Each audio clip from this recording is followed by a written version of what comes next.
Hey, everybody. So I'm here to just walk you through some of the lessons I've learned in product and try to make them come to life. And while there's very much a consumer bent to everything I'm talking about, keep in mind this applies to all different types of product lines, whether it be enterprise or something that might be perceived as the most dry thing can still come to life in really sensational ways. So with that, let me kick it off. Kick it off. Yeah, okay, all right. So, first theme, relish the random.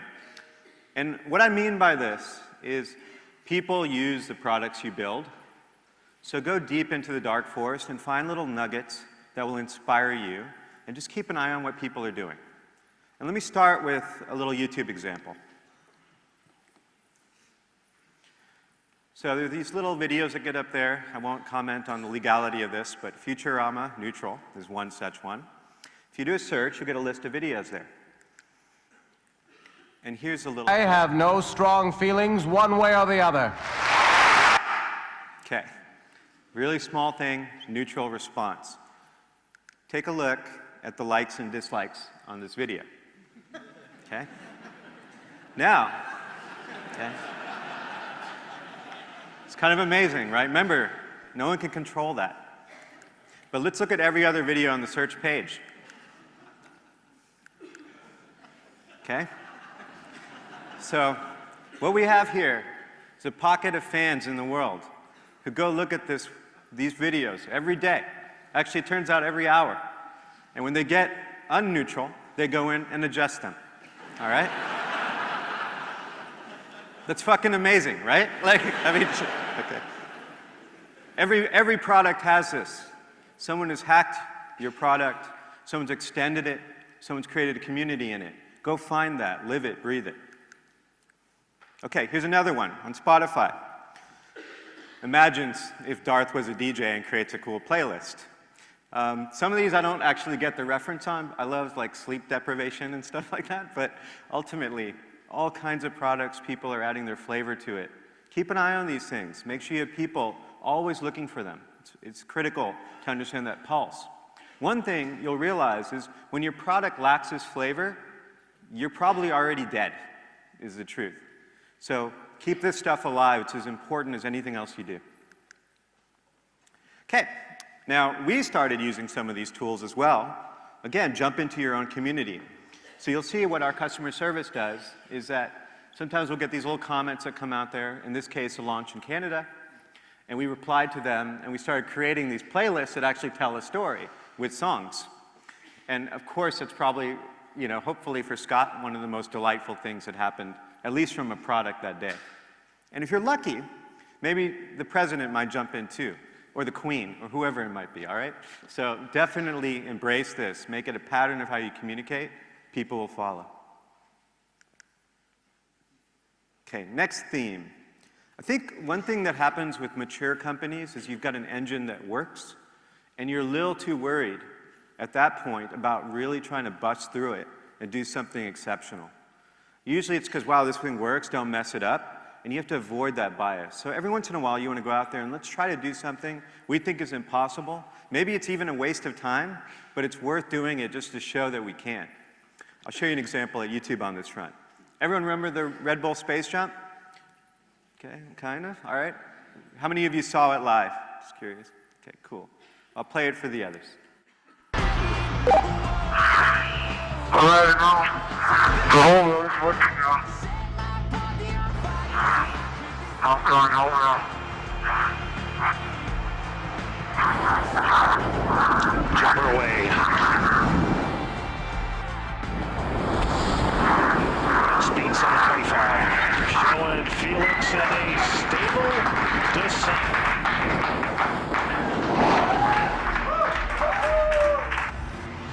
And Felix is back to road safely, the new world record holder. All right, so we had our own control room going on at YouTube because we were streaming it live. And we'd never streamed something live at this scale, but we weren't too sure what was going to happen, to be honest.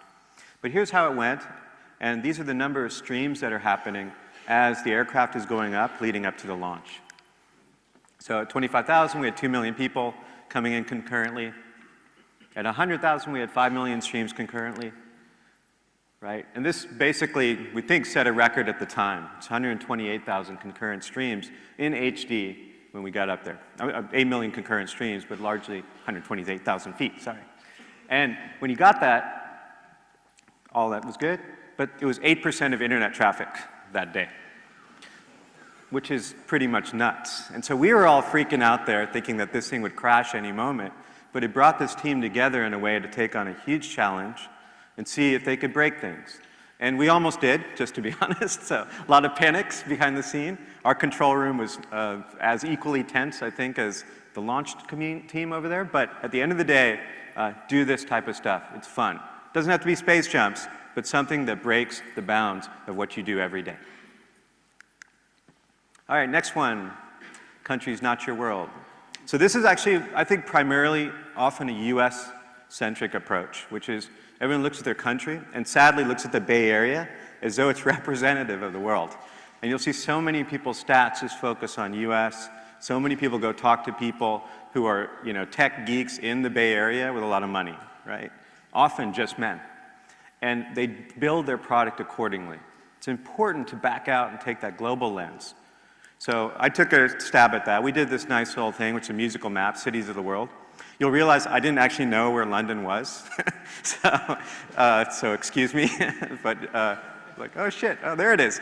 Okay, so, and what we did was basically we started to create an algorithm that looked at each city and said what's unique about the musical taste in that city. And we thought it was so cool we published it as a little app out there. We don't care what we say or what we... So that's the sounds of London, and it's a nice playlist that shows the things that are uniquely hot here. I don't know if I've offended many of you in the room, but at the end of the day, sorry, this is really what's going on. And so, but we look at these pulses from a global lens in terms of activity. For product people, I think it's really interesting to take you as a product manager or those on your team and let each person adopt a country. And independent of what feature you're working on, think about spending time in that country, understanding the logs in that country, understanding the behavior. So you always have a lens that challenges your own. And I think it becomes very fun too. Often product people are working on dry or perceived mundane things at times, but the idea of being able to look through a country lens now and then opens you up a little bit. So it's a wonderful way to organize a team and give people someone a chance to do something in a different perspective that's useful for you. Here's another example from the YouTube days. So we had this thing, and what you see here are these bubbles, are queries on YouTube, and the size of the bubble is effectively the volume of the queries. And so you see a little one there called Gangnam Style that popped up one day. I think we can all remember that. And, okay. So, and we stopped, when I made this video originally, stopped at September 30th, because like no way it could get bigger. It actually just took over the entire screen, which is kind of amazing. I wish I'd caught it. So this is a great example, again, of a tool that is basically keeping an eye on the globe, if you will. We've moved on and started creating different lenses of this, so people saw what was unique in terms of demand in their different countries, and thought about the supply side of what we did and whether it actually met that demand. In this case, I think we all know the story here. It got big enough to where it actually broke the view count system in YouTube. We had to rewrite it because we didn't realize any video would ever get to 2 billion views. And for some reason, in binary math, that screwed everything else up. Okay. Next one. How many of you work with others cross-functionally every day? Okay. Most people. Right? In some ways, that's often the definition of product in a modern organization, which is you are the glue, you are the CEO of the rest of the company. But sometimes I think we still only think about building things through product. And let me show you an example at Spotify where we started saying, why is product the only mutable thing? What if the rest of our stack was, in quotes? So this is our running application. I'm not sure if you've seen it, but here's a quick video. Tempo detected.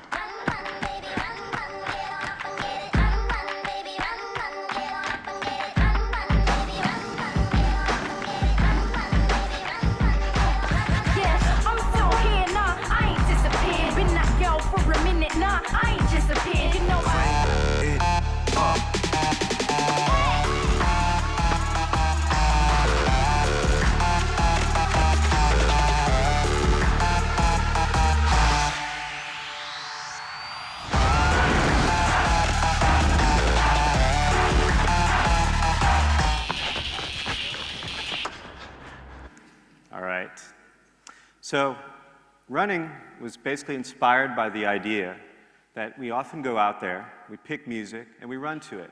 But when we started talking to runners quite a bit, we decided to flip the equation on its head. Let's start with what a runner wants. A runner effectively wants to stay on pace. They get bored, so they want diversity. They still want the cinematic ups and downs that you might see normally, not just some plain metronome. And then finally, if they do change the pace, they'd love if the music kind of kept them on that new pace. So instead of just building a product, which we did, that allows you to pick the beats per minute and run to that and keep you on pace, we said, what if we actually created content that was a new type of track that we basically record in all the different BPMs. So when you do switch the beat per minute, you don't have to change the track. The track actually changes for you. And so this is a good example of, when you step back, sometimes you just talk about what you can build through engineering.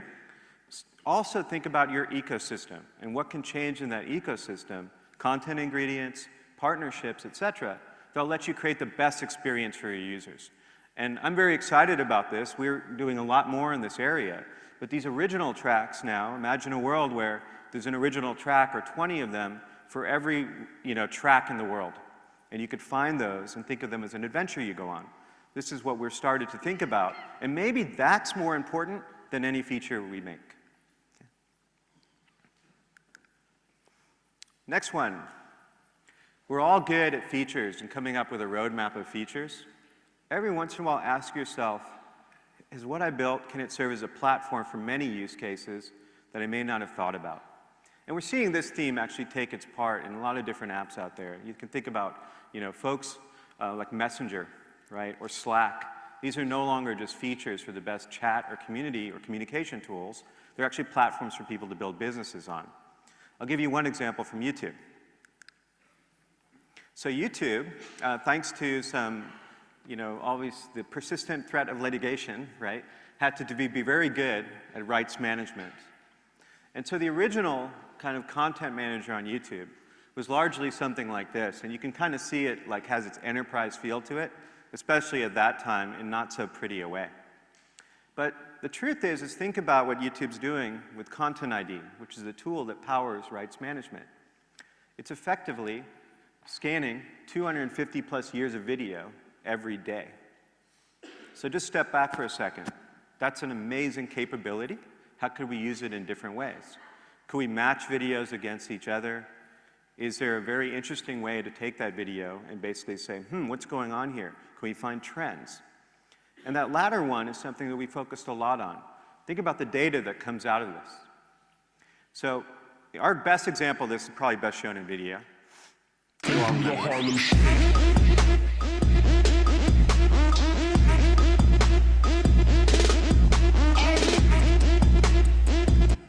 You all know that, right? I think everyone's seen these, but generally, what was the power of that? You have all these videos, UGC, music videos on the platform. We're sitting there scanning them, know this music exists in them, and we create a data pipeline that we then feed to Billboard that powers the charts. For the first time in 40 years, an independent debuts at the #1 position at the top of Billboard. That's the power of that platform now. So these are things where, again, they seem very sensational, but I'd ask yourself, even for every feature you build, when you invest in those capabilities, ask yourself, is this a platform I can use? Ask your engineering team, what else could I do with this? It informs the way you build, but it might give you some potential that you didn't even think about when you designed that feature. Okay, next thing. We launched something new recently called Discover Weekly. And has any of you used this on Spotify? Just curious, cool. Keep your hands up if you like it. Yeah, all right, cool. Raise your hands if it sucks. No. One of the key things here is basically saying we have recommendations. Guess what? Everyone does recommendations. And we think our engine's pretty amazing for the types of things we can introduce you to. It's a playlist that comes out that gives you new basically songs and artists that you might love. Pretty straightforward. But one of the things we decided to do was use an old TV-like trope, which is that this thing comes out every Monday as one show. And so, great new tech, but instead of recs scattered all over Spotify, we decided to create a little show out of it. And here's what happened.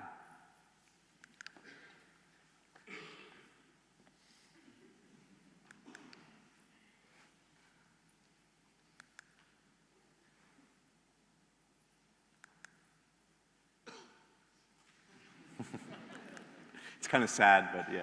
And this is, but this is my favorite one, right? And I think, let's just step back a little bit. You know, you take these conventional tropes of marketing, combine them with new technology. They're not in opposition. The truth is that they're complementary. So as you do fantastic new stuff in your products, think about the marketing side and how to package it. Sometimes the art is actually in the packaging, and you get much more big bang out of your buck the more you invest in that.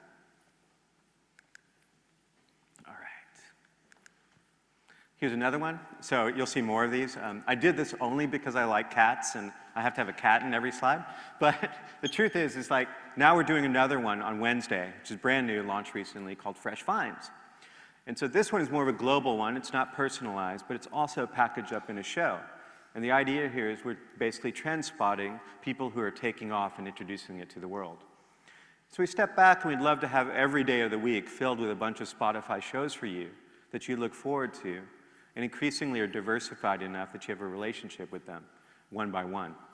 And you'll see them have brands, personalities, and ultimately, though, it's a small engineering team building all of these.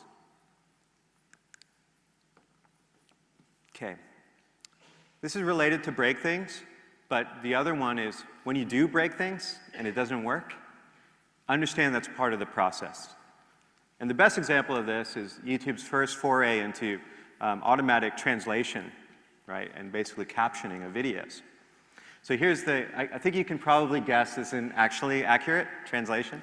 I remember a lot of us had these translations out there, and we were so embarrassed because we painfully got it wrong most of the time. And if you really looked at other languages, it was dismal. We'd actually be insulting people who watch these videos every day, okay? This is what it's supposed to mean. So it's not even close, okay? Some of this is still gibberish to me, but still, the point is like, no, it's accurate gibberish. At the end of the day, this is very important. We said, look, some systems, you have to understand if your user and your audience can be forgiving of them. Go ahead and do it, because if you don't do it, you won't actually learn. And if you don't learn, you'll never create the ideal product. For us, the magic here was always thinking about, the computer can take us this way, but at some point, we need people. And so now, we have women and men crowdsourcing, through crowdsourcing, providing captions for videos. But the key thing is the machine gives them the first starting guess at whether it works. Together, that's the best product. But to be honest, we had to get out there and just see if the machine worked at all, and could we train it accordingly. So it's very important not to be scared of this in cases where you do have a forgiving audience. In cases you don't, you might have a higher threshold.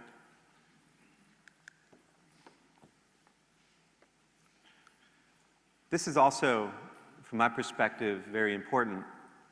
We increasingly, a lot of our products are ecosystems. They improve people's lives, or they have the potential to. And so one thing I've been very excited about is starting to look at what's that group of people who were actually changing their lives, and what's that ecosystem that we might be creating new economies around. In the case of Spotify, it's pretty clear-cut. It's artists. And here's one example with Lord. No postcode envy, but every song's like gold teeth, gray goose dripping in the bathroom, bloodstains, ball gowns, trash in the hotel room. We don't care.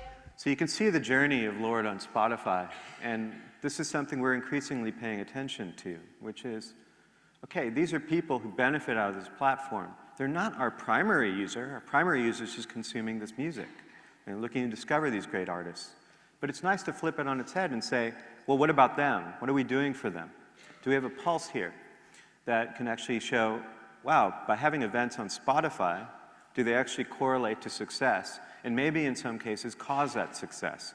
In this case, we believe we had a strong role in actually helping Lord become famous and thus have a career and a completely different life. So again, this isn't just about consumer properties where you've got artists. Sometimes you're a platform, and there's a variety of apps that exist. I think one question to ask yourself is, because of what I build, Are there new economies, new businesses, new careers that existed because of what I built that couldn't have been possible before? And if you have an answer to that, you're onto something golden. And whether that doesn't always have to be the Uber, the YouTube, the Spotify, it happens in all small different pockets as well. So to always ask yourself that question, what lives are we changing? What new economies are we introducing? And if you do have a good answer to that, think about investing in that dimension as well.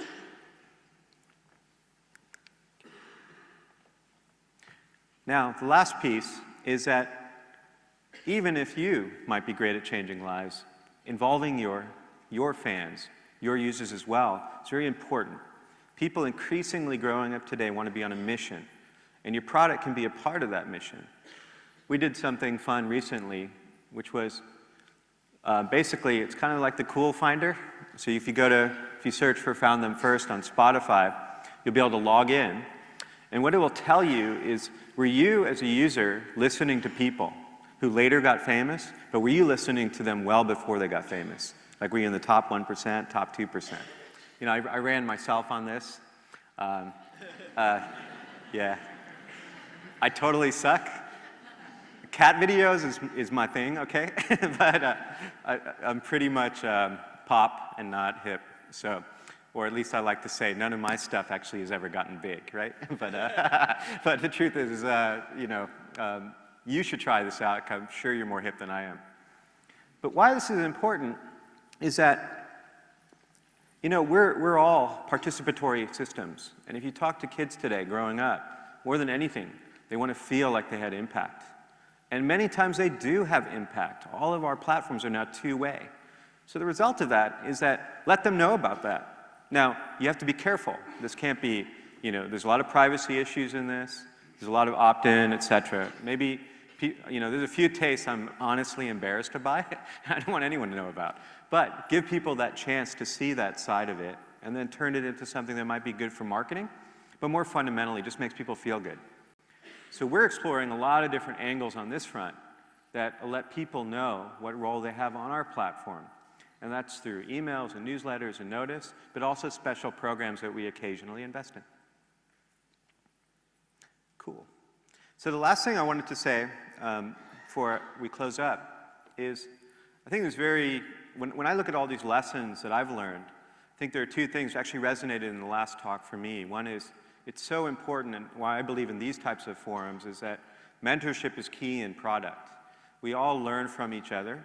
So if you don't have one already, or I think this group is probably the best starting point, reach out to one person and commit to that. Either you be the mentor for someone who's just starting out, or you ask for someone more senior to help you out.